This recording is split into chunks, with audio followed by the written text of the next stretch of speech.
welcome to the Shot Clock podcast with me, your host, Jer Jago, Ireland's newest basketball podcast. Each week I'll be sitting down with one of the legends of the Irish game, getting their opinions on teammates, opponents, and what made them tick while they played in the Super League here. New episode will drop every Monday at 9 a.m. To stay up to date across our social media networks, just search the Shot Clock podcast on Facebook, at Shot Clock podcast on Instagram, and at @shot_clock podcast on Twitter. So without further ado, let's get going with our first guest, Irish basketball legend, CEO and co-founder of the Sports Changes Life charity, Mr. Gareth Maguire. Hey everybody, welcome to the Shot Clock podcast with me, Jer Jago.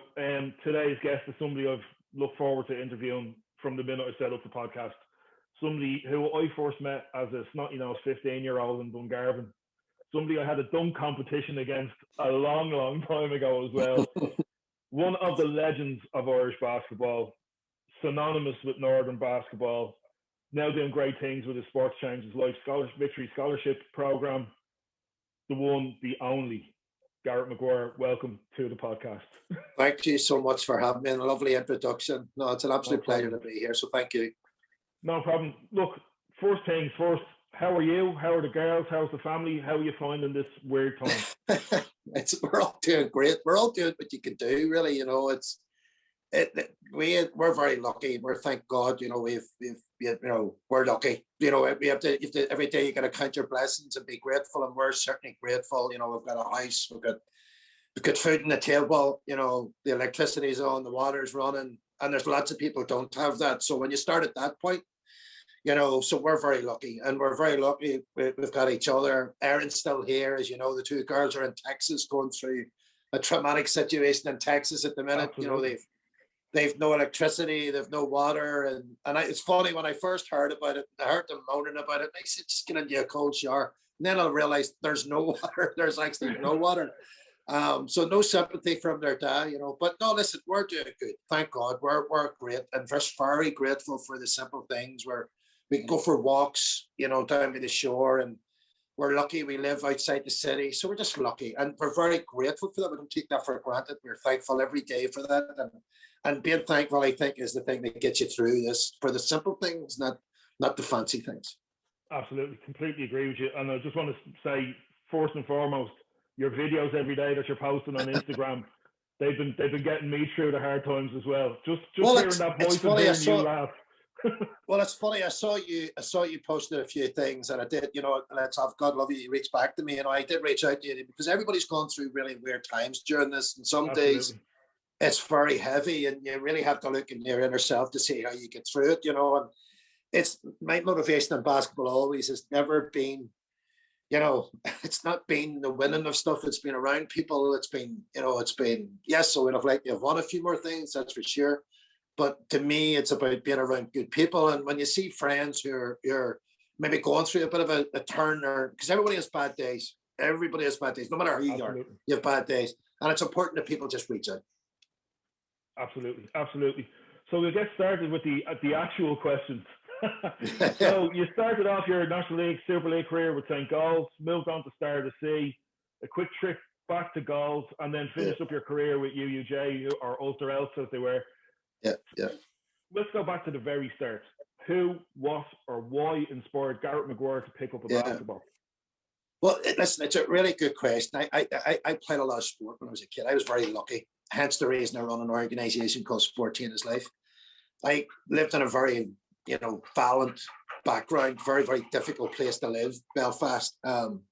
At that time, I was born, I started the Troubles. My family always told me I was born in 1970 when the Troubles kicked off.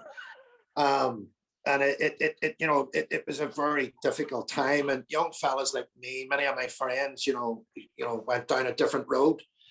I was lucky. I played a bit of sport, and I was very lucky that I got met by a lot of good people. You know, my father wasn't a great man. He wasn't a very big influence. He was a very negative influence in our house. So my PE teachers and my teachers were my saving grace. Sorry, by the way, it's the dog underneath the table going nuts. Basically, I played.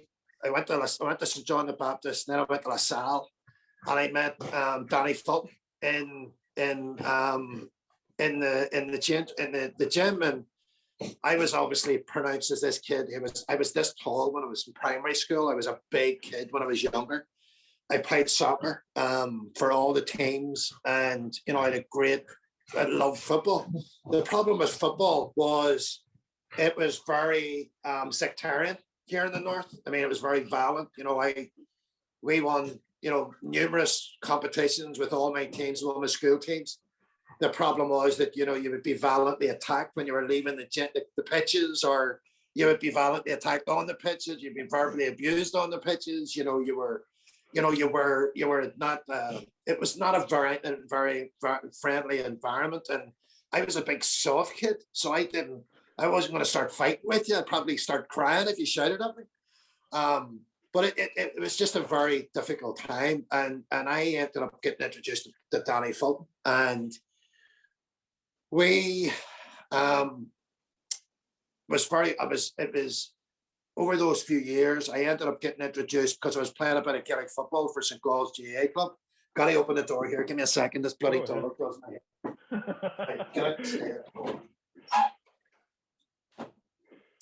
Sorry, Jay. No, so he was basically I was playing football, and I was playing a bit of Gaelic football, and the soccer got even more aggressive. I mean, as you get older, it got more and more. At times, I just didn't feel comfortable around it. Went for a few Northern Ireland tryouts. Was invited to it a few times. I wasn't going to be a soccer player. All I could do was throw it and kick it and head it. That was as much as it was. But I loved it. I loved playing for my school. I loved playing for the Sal. I was very lucky. St. John the Baptist. It was great. Then Danny met me in the corridor when I was about 13 years of age. And literally around the same time, I was playing football for St. Gall's. I get introduced to John Kennedy. God rest him, the main guy at St. Gall's. And another man who's not here anymore, a man called Liam Stewart from St. Gall's as well, the Gaelic Football Club. And they invited me down to play basketball in Anytown. Danny did a bit of basketball in the school. The school at that time, I don't know if you remember, back then there was the teacher strikes, massive teacher strikes in England. So all PE and after school sports stopped when I was young, about 12, 13, 14. And there really wasn't any after school. So we just played basketball at St. Gall's, and I got to meet Dave Hopla and Boo Williams when they were both playing for St. Gall's at the time. And that was it. So my decision was, do you want to play football and deal with this shit and deal with the negativity that comes out of that and the sectarian hatred that you received all the time? I many times coming home from a football match, and many times where you'd be, getting off the bus and you'd be walking down the road in your kit covered in mud, and you could stop by the police and the army all the time, just where are you coming from? What do you do? Just harass them, just giving you, a lot of crap. And, so the football sort of give you a different, but the basketball, it created a bubble in West Belfast. Like we had Smithix, but JD Javon Dupree was the first American to come in, one that I recognized, a bit older than me. You had Smithix, you had Annandale, you had St. Gall's, you had Star of the Sea, and Star of the Sea they were Division 3 at the time. St. Gall's were bouncing up from Division 1 and Division 2. But it was like an incredible bubble in an environment in a very violent area that you were able to hide within. So the bubble that was created through basketball is what certainly gave me the edge. And you mentioned meeting you in Dungarvan. One of my most embarrassing things about Dungarvan is the first time I went to Dungarvan, I remember, Margaret Ryan was driving home, and I cried the whole way home from Dungarvan because I was devastated the week was over. So that was I think I was 13, I think I was 14 or 15, something like that. But it was Danny Fulton introduced me first, and then the St. Gall's not long around that time, but very much the influence of Dave Hopla and Boo Williams and meeting them, spending time with them, really gave me the massive enthusiasm for the sport. I was lucky. Dave Hopla actually followed the Twitter handle for the podcast. So straight away he got a message going, "Hey coach, don't suppose you want to jump on and have a chat?" So, look, all I can do is hope. So as I said, you played with Galls, you played with Star, you played with some absolute legends over your time as a player. Yeah. Who's your favourite teammate and why? That's a really good question. Fulty and I have always had a very close bond on the court and off the court. You know, we were very good together, so we were. Funny enough, the best year I ever had at Star this year when Fulty wasn't there, and not because Fulty wasn't there, but there was a rationale for it. It was the year I really got to play with a fellow called Jared Ryan properly for the first time. Jared and I, you know, we grew up together. We were kids, you know, grew up. I spent a lot of time. I had a lot of issues at home with growing up in my house. And I used to spend most of my time in other people's houses. With Jared Ryan, I used to spend all my time in his house. And I stayed over loads of times on Saturday nights. And I hated getting up in the morning because his family owned a shop, because they always used to get up at 6 o'clock and it felt like 4 a.m. But anyway, we had a year when Fulty and there was a bit of a fallout in the club and Star, and Fulty and John went to Colester. That's right, I remember that year. Yeah. And there was a bit of a fallout in the club, and we ended up with only 7 players to play the year. And we'd won the league the previous 2 years, and it was just a shit fest, just egos and all that kind of stuff. And I don't even know where the egos were. Whether it was coaching, whether it was players, whatever it was. It was a big fallout. But I stayed, and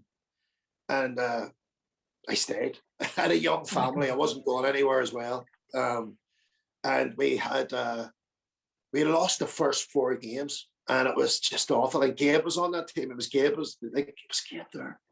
Shit, was Gabe there? Or was it Kenny? Maybe it was Gabe. Gabe was there. It was Gabe. And it was my favourite year because there was 7 of us. Nobody expected us to win anything.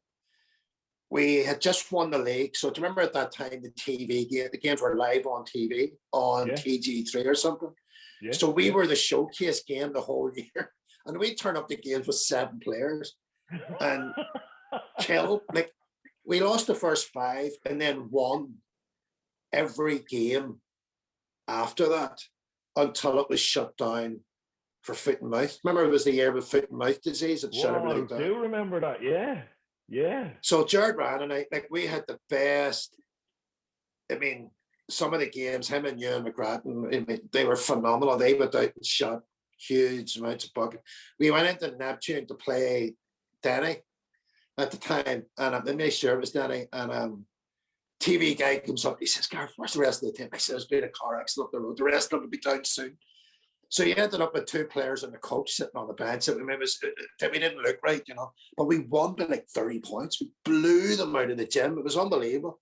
And then the only team that beat us was Colester with the 2 lads on the team. With the 2 lads. And we spanked everybody. And what was funny about that game was we had played Neptune the night before. It was a doubleheader weekend, and we killed Neptune. I love playing on Neptune. I always loved playing on Neptune. And we went out the guy. I was knackered. I didn't go out. A few of the lads went out, and I was pissed off that everyone went out. And I know the reason why we went out, but I didn't. I was so ready for the next day to play Colester the next day, just because the 2 lads were on. And the first 2 minutes of the game, Gabe got kicked in the balls right at the beginning of the game. Somebody took a jump shot, it just nailed him right in the nuts. And he went down like a sack of spuds, and he was screaming like a baby. We're all laughing. Next thing, we're getting beat by 30 points in the first quarter. They killed us. They absolutely didn't beat us. They killed us. And I wouldn't talk to anybody on the way home in the car. I was devastated. But that year with we had great. That year was, to me, my St. Gaul's years were great, but that year was a special year. It was a great year. It was great fun. Sorry for waffling on a bit, but that was journey. We had real great fun that time, and it was just all people hanging out with each other, playing hard with each other, traveling in a couple of cars. It was just a bit of fun. It was just great crack. Brilliant, great story. Look, Gay getting kicked in the balls. That's after making my day. He'll remember that. I must actually say it to him. So you played against some of the greatest players to play in Irish basketball. You played right through the golden era. McHale would have been around. A young Lenny Mack, Pat Glover, Neville Charles would have been around. All these guys. Who's the toughest person you've had to guard? And then on the flip side, who played you the hardest on court? God, well, there's one thing I would say, that everybody played you hard. That was always nice. The person that really put me on my ass. Are you talking about Irish or anywhere? Or anybody, just once it was in the league, anybody, Irish, American. Also in our league, in terms of, the problem, obviously, like Liam is the best by far. He's just on a different plane.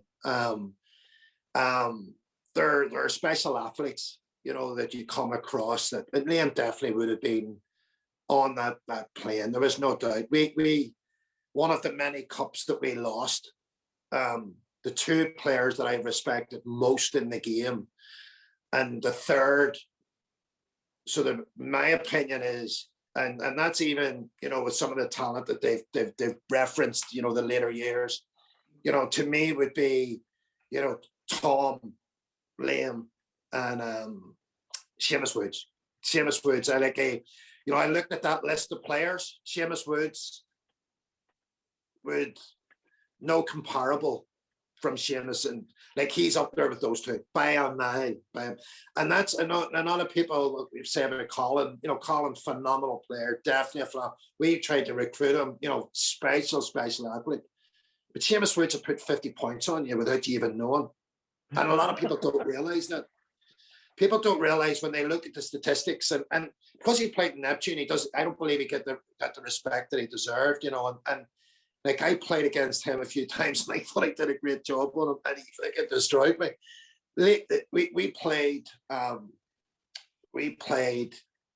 it was, for me, this was the game that just didn't happen. It was just shit. I was devastated. So Tom O'Sullivan played at Ballina. And Liam and him were there, and we played against them in the cup final one year. And that's where I was thinking, I knew that this was going to happen, and I was going, I cannot wait for this game. We were definitely going to get to the final with them. They were better than everybody else. We were better than everybody. And the way it was going to work, it was going to be good. Thinking about, I can't remember what it was, about 5-6 weeks before that, I broke my wrist.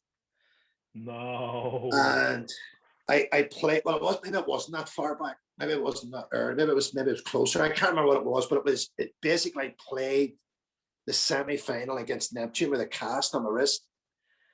And it was, I got through the semi-final, played well, no problem. No one knew that I'd really broken it. I didn't let on. Everyone just could see a wrap. But I only played with, the way at least the physio was able to do it. I got a half cast on it because I was just dying for that game. And the 30 seconds before the end of the game, the Neptune game, we'd won the game, and I get nailed on the arm. Couldn't feel my arm. I mean, running up the court, in tears, I knew whatever I'd done, it really damaged it at that stage. And tried to play the next day, devastated, because but my intention was to go after the two lads. I was really excited about it, couldn't move, it was in a bad way, so it was. And the reason being, I was hoping that was because the way they were, I was about 30 at the time, I was a bit younger, say 27, 28. They were in their 30s, and I was thinking, this is going to be the handover that guard you two bollocks, because they were the two that I looked up to. They were the two that I always saw as the challenge. They were exceptional. Tom O'Sullivan, phenomenal. I mean, just a phenomenon to play with. And I remember I was a bit behind them, so I would have missed a bit of that golden era, but they would have been the guys that you would have looked up to and really would have loved to have played. And Liam is just great fella, great player, great athlete, and did basketball use him well? Maybe it's not the conversation we want to have here, but we should have used those special talents the way they were, and they didn't, and they were special talents, Neville, the best dunk I've ever seen in my life. Neville Charles, never saw anything like it in my life. He did a tomahawk in Europe in one of the European Championships. Phenomenal athlete. The best defender I ever was up against was Pat Glover. Definitely. My roommate, he was my Irish roommate, and I had him on last night. We had a glass of wine episode because we hadn't had a drink. We didn't have to have a drink together in so long. We said, you know what? Let's sit down. Let's talk. Let's get a glass of wine together. No, he would to me been the best defender, certainly, that I would have been up against. He would have always picked me up, and he would have been, to me, a lot of people disagree because he's slow. Like Pat would have been slow, but very smart, incredibly intelligent on the court, and good fun to play against as well. Really good fun to play against. Yeah, he's a great guy. Great guy. So basketball players, Gareth, as you know, we're notoriously superstitious. Game day routines, left shoe first, right shoe first, last in the shower, whatever it is. Have you any superstition? Oh, big time. When I was playing, big time.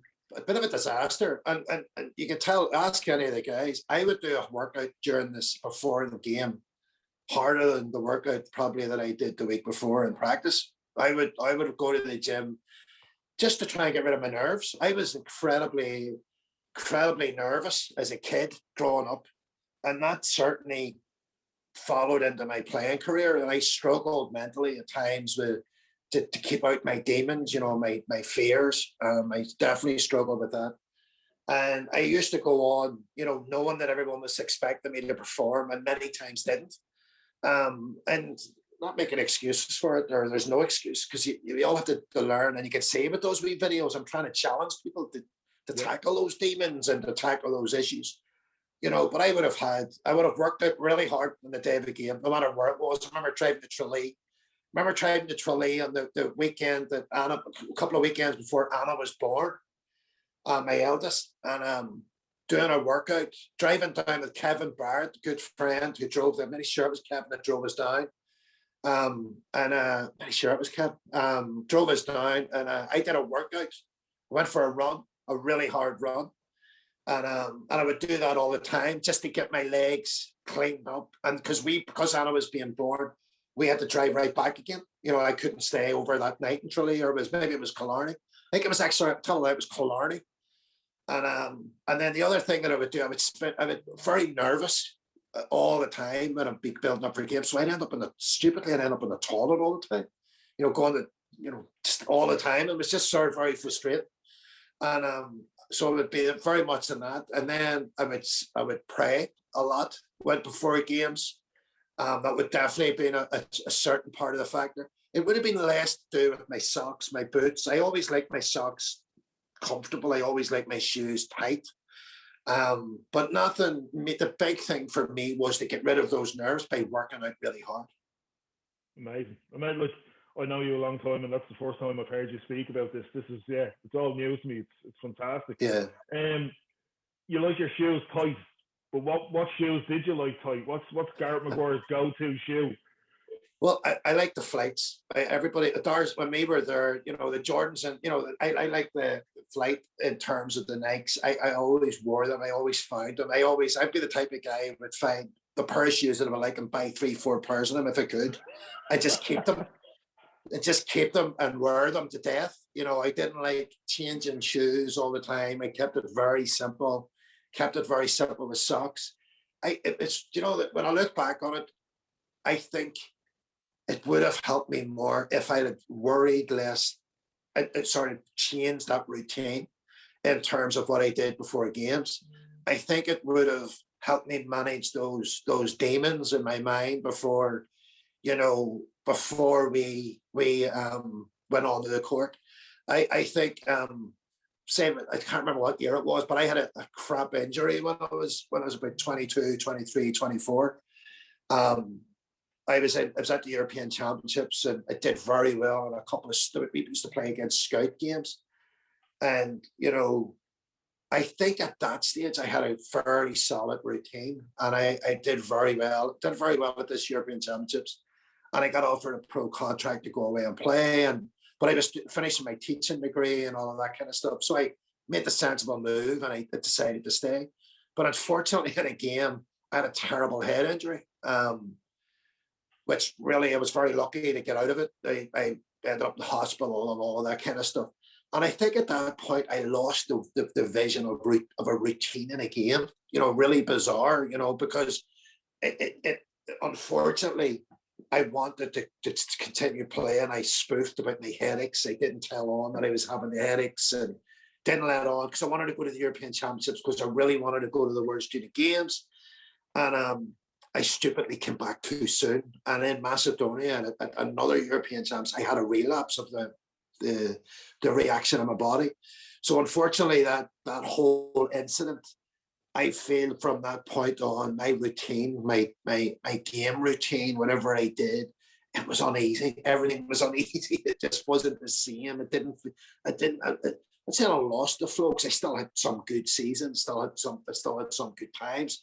But in terms of that real edge, I definitely lost the edge from that year.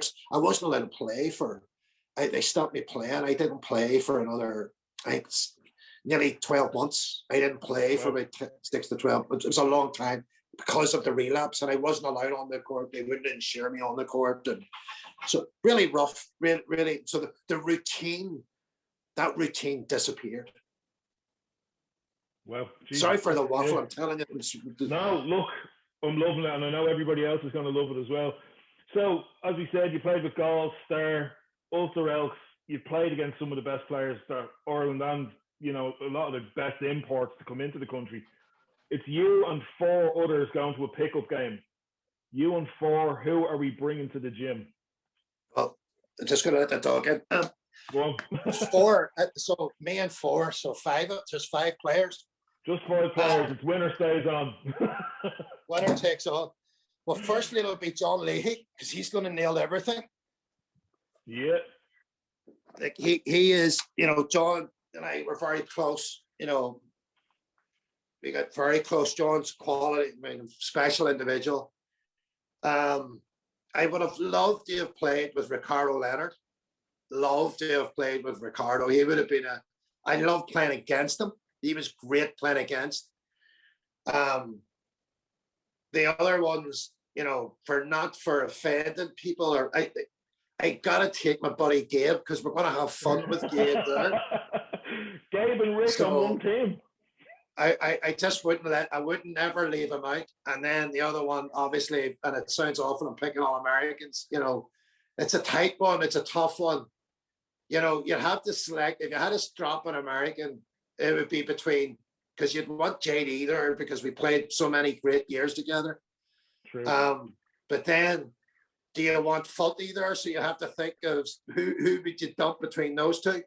Right. Well, so John we'll give you Gareth. It's you, right? So you can take 6. Okay, I'll take 6. Well, I'll take those 2 then. I'll take those 2. When you reach legendary status, you get to take 6. You know what I mean? Yeah, I'll definitely take those 2. Definitely take those 2, because they're the fellas. Ricardo would have been. I would have loved to have played with Ricardo. I think he's always been exceptional for the sport, exceptional for the country. I think he's an absolute gentleman, and we have never spent much time with them. Literally, I've never spent much time with them, only on the court or in having a few beers. But I've huge respect for him. Massive. There was another guy that came in around his time. I loved him too. A guy called Billy Siegel. I don't know if you remember. I think it was Billy Siegel. Phenomenal. Like Ricardo, big body. Really, there's a phenomenal picture. It's really funny when you look back on it. It's right. There's a phenomenal picture of Ricardo taking a jump shot. He's a mile off the ground, and he looks so thin and athletic. And I can never remember. I always remember him. When you get hit by him, you can feel it. He's a beast. But Ricardo Leonard's the one in all of the sport that I would have loved to have played against. Amazing. He's a great guy. He's on the Masters team. I got to play with him last year. Grateful. Well, I've promised them. 2 years I've ago promised now. them. 2 years. Well, I've promised them that I will play now the next one with them when we can go. So I definitely will play the next one. So Excellent. that's guaranteed. We look forward to that. So we're going to change gears a little bit, Gareth. We're going to talk about music. Who are the top 5 musical artists? 5 Shit, acts that I you am couldn't live crap without. at that. I'm crap at that. That's one of the things I listen to all types of music, but you know what? I'm really poor at identifying, the artist and who I like and all that. Obviously, the stupid ones. I like you too. And it's people wouldn't even realize that I would listen to them. Then there's a totally different shift, when you're talking like is it, what do you call her? We listen to it all the time, and it's awful. I forget the name. It'll come to me in a minute. Really, when my younger years, I used to love, Salt and Pepper. I used to love, which is ridiculous. And anybody's watching this, I'll really laugh at me when I say this. Iced tea. I used to love iced tea. It was the really, really, I used to be big at that. And then the other one that, because when I was younger with basketball, when you're hanging around the Americans all the time, that was what you loved, And then there's 2 others, and there's that one there that I'm trying to remember. It's really going to bug me. It'll come to me in a minute. And then the other one, it's a rock group. I'm sorry, my mind's just gone blank, so I will come back in a minute. But for me, ironically, you asked me about routines. To try and settle my mind, I used to listen to classical music a lot, all the time. So I used to play it, even on the way to start it, even on the way to practice. I would put classic FM on, and I would really try and, just settle the mind. Yeah. Just quiet your mind, yeah. Just to quiet your mind.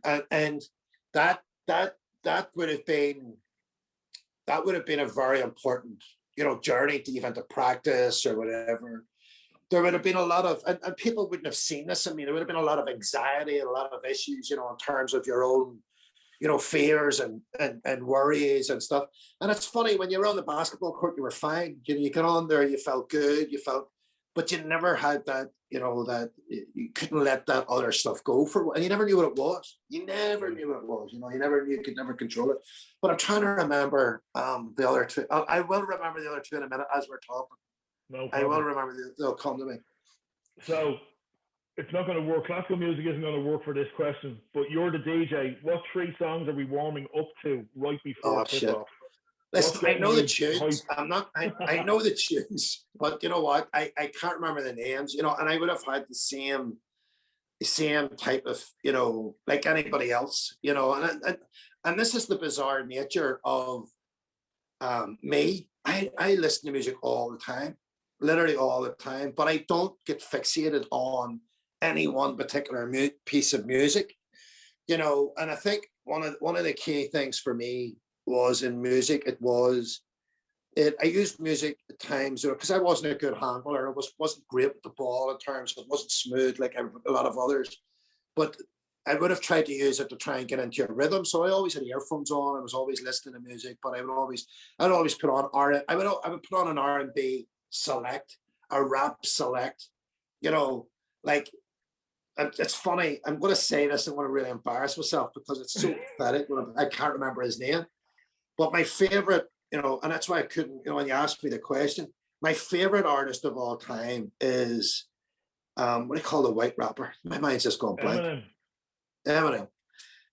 And there are so many elements to him that are just so cool about him, in terms of him as a person. The things he's done wrong, putting up his hand for the things he's done wrong. His lyrics are incredible. He wrote his lyrics and then he disappeared off the scene because he didn't need to anymore because he wanted to live his life.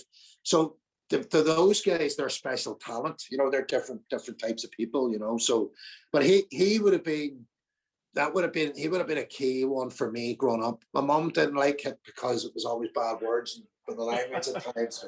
She would hear it if she heard it in my room when I was a kid.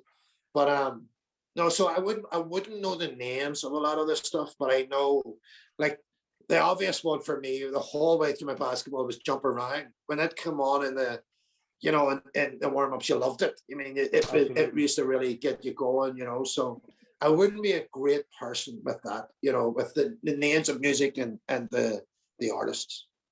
That's absolutely perfect. Here's a question, something you've said a couple of times now about your growing up and how tough it was and different things that came in and out of your life and the stresses and the anxieties and, you know, dealing with them.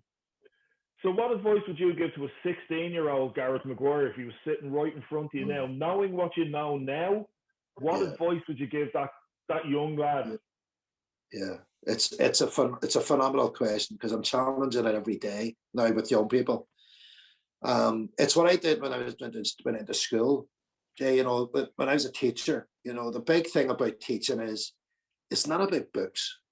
It's not about books, and it's not about it's about learning how to live life, and it's about learning how to cope and manage the shit goes on around you, you know. And we often hear this term being present, you know, and being present is, what does that mean? I mean, what does that mean? What does that mean in terms of how you do it? But it's very important that you do find out what it means to you.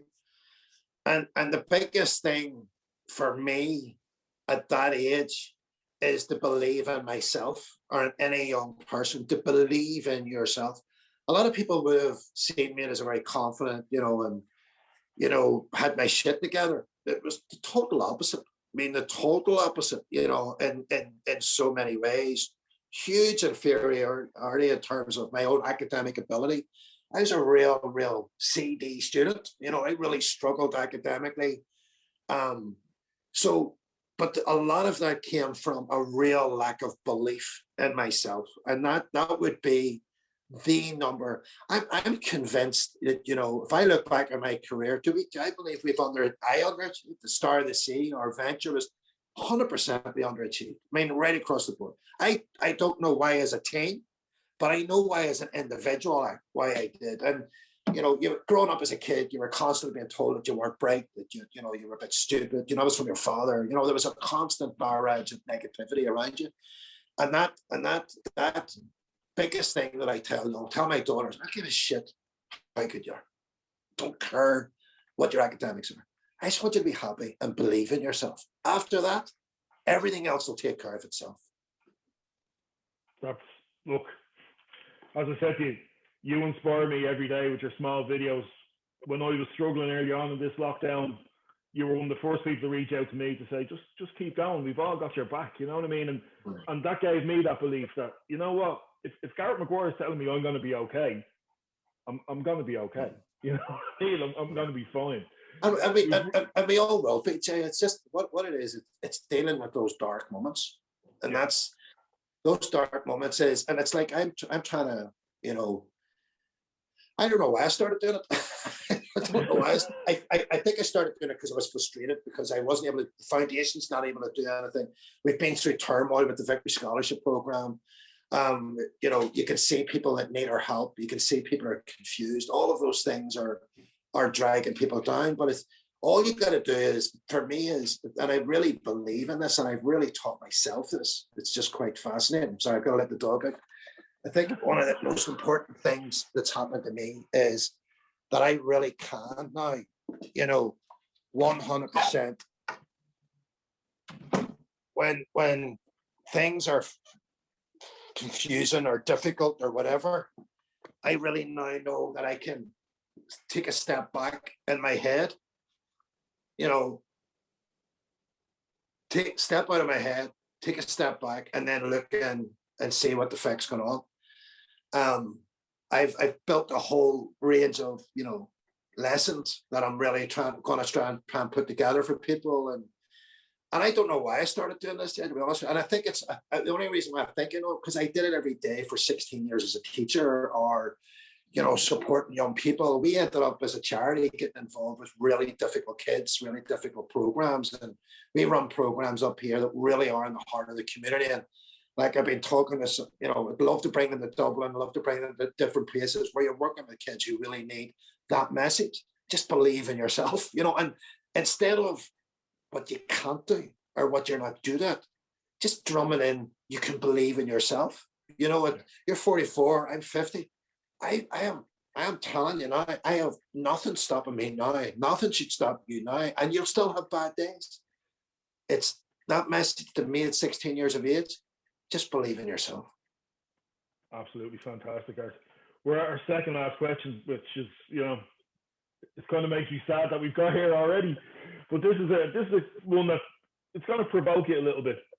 So it's dead or alive.